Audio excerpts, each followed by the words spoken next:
Hi friends, welcome to Leenu's kitchen. ഇന്ന് നമുക്ക് egg puffs എങ്ങനെ ഉണ്ടാക്കുന്നതെന്ന് നോക്കാം. ആദ്യം ഒരു നോൺ സ്റ്റിക്ക് പാൻ എടുക്കുക. ഇതിലോട്ട് ഒരു 3-4 ടേബിൾ സ്പൂൺ വെളിച്ചെണ്ണ ഒഴിക്കുക. വെളിച്ചെണ്ണ ഒന്ന് ചൂടാകുമ്പോൾ 1/2 ടീസ്പൂൺ ജീരകം ഇട്ടിട്ട് 3 സവാള ചെറുതായി അരിഞ്ഞത് ചേർത്തിട്ട് ഒന്ന് വഴറ്റിയെടുക്കുക. ആവശ്യത്തിന് ഉപ്പും ചേർക്കുക.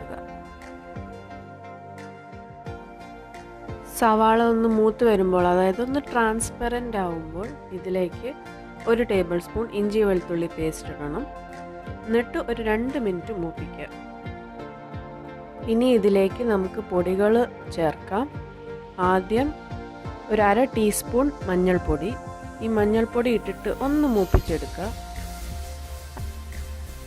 അതിനുശേഷം ഒരു 1/4 ടീസ്പൂൺ പെരുംജീരകം പൊടിച്ചത്, 2 ടീസ്പൂൺ മല്ലിപ്പൊടി, 1 ടീസ്പൂൺ മുളക് പൊടി, 1 ടീസ്പൂൺ ഗരം മസാല.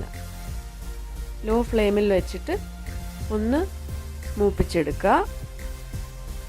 അങ്ങനെ നമ്മുടെ മസാല റെഡി ആയിട്ടുണ്ട്.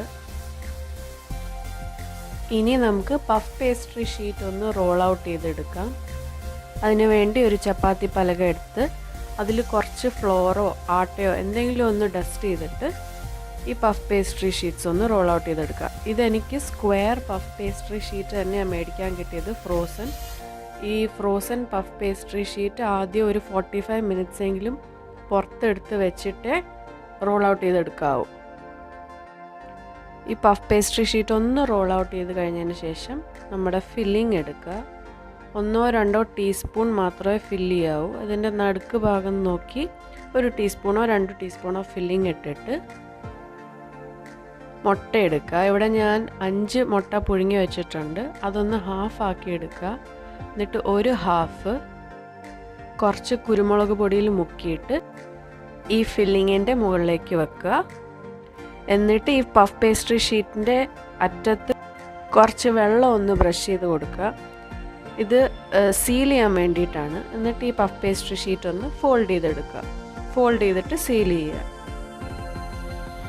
ഇതൊരു ഫോർക്ക് വെച്ച് ചെയ്താൽ ശരിക്കും ഒന്ന് സെക്യൂർ ആയി കിട്ടും. അങ്ങനെ എല്ലാ പഫ് പേസ്ട്രി ഷീറ്റും സിമിലർ രീതിയിൽ ചെയ്തിട്ട് ഒരു ബേക്കിംഗ് ട്രേയിലോട്ടൊന്ന് പ്ലേസ് ചെയ്യുക. ഇവിടെ 10 പഫ് പേസ്ട്രി ഷീറ്റ് കിട്ടും ഈ റെസിപ്പി വെച്ചിട്ട്. ഇനി ഒരു മുട്ട ബീറ്റ് ചെയ്തെടുക്കുക. എന്നിട്ട് ഈ പഫ് പേസ്ട്രീസിലോട്ട് ഒന്ന് ബ്രഷ് ചെയ്തെടുക്കുക. പഫ്സിന് ഗോൾഡൻ കളർ കിട്ടാൻ വേണ്ടിയിട്ടാണ് ഇത് ചെയ്യുന്നത്. അങ്ങനെ എല്ലാ പഫ്സിനും ഇതൊന്ന് ബ്രഷ് ചെയ്ത് കൊടുക്കുക. എന്നിട്ട് 160 ഡിഗ്രി സെൽഷ്യസ് പ്രീഹീറ്റഡ് ഓവനിൽ ബേക്ക് ചെയ്യാൻ വെക്കുക. 15 മിനിറ്റ്സ് ഒരു സൈഡിൽ ബേക്ക് ചെയ്യുക. പിന്നെ ഒന്ന് മറിച്ചിട്ടിട്ട് ബാക്കി 15 മിനിറ്റ്സ് ബേക്ക് ചെയ്യുക. അങ്ങനെ നമ്മുടെ easy and tasty egg puffs റെഡിയാണ്. അപ്പം നിങ്ങളെല്ലാവരും ഇത് ട്രൈ ചെയ്ത് നോക്കുക. കുട്ടികൾക്ക് തീർച്ചയായിട്ടും ഇഷ്ടപ്പെടും. ട്രൈ ചെയ്തിട്ട് ഇഷ്ടപ്പെട്ട ലൈക്ക് അടിക്കാൻ മറക്കല്ല്. പിന്നെ എൻ്റെ ചാനലിലോട്ട് സബ്സ്ക്രൈബ് ചെയ്യാനും മറക്കല്ല്. Thanks for watching Leenu's kitchen. Bye by.